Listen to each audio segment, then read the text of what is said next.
What's up, fellow reading enthusiasts? Welcome back to another SOAR episode following this month's theme in which I will be honoring an author.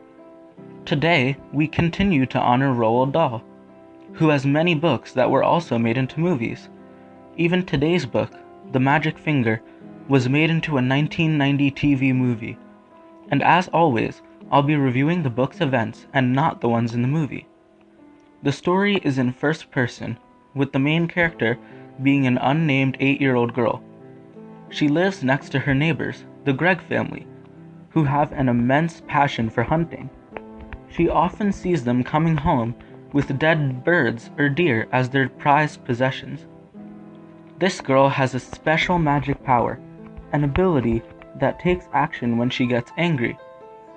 An energy beam shoots out from her finger, targeting the one who has made her angry, and unknown consequences affect this person. One day, this girl notices that Mr. Gregg is returning from a hunt with his 2 sons, and that they have brought along a deer that they killed. She exclaims that what they are doing is wrong, but then they make fun of her.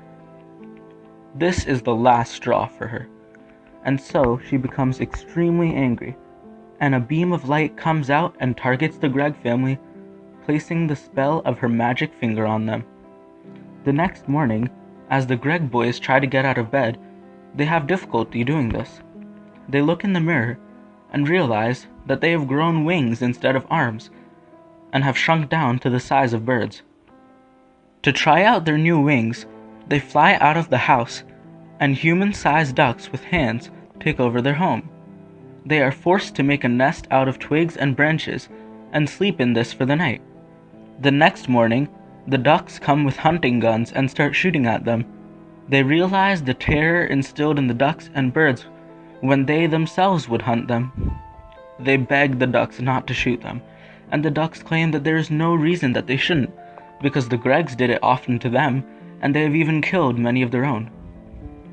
They promise to give up hunting, destroy their guns, and to make sure they never hurt another animal again. So the ducks let them leave with their lives, and then the Greggs find that they have been returned to their normal human selves. The girl later comes to the farm and notices that the Greggs have seen the error in their ways and have changed them. They now feed the birds and take care of them instead of shooting them down. As the Greggs tell her the story of what happened to them, gunshots can be heard in the distance. The girl runs toward the sound with her magic finger tingling, and that's where the story ends.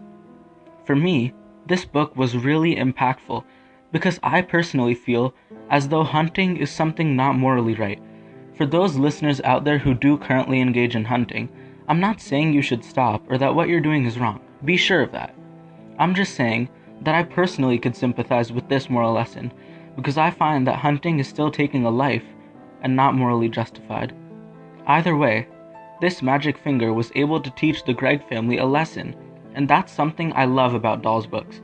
He always finds a way to incorporate lessons, entertaining aspects, and page-turning aspects as well.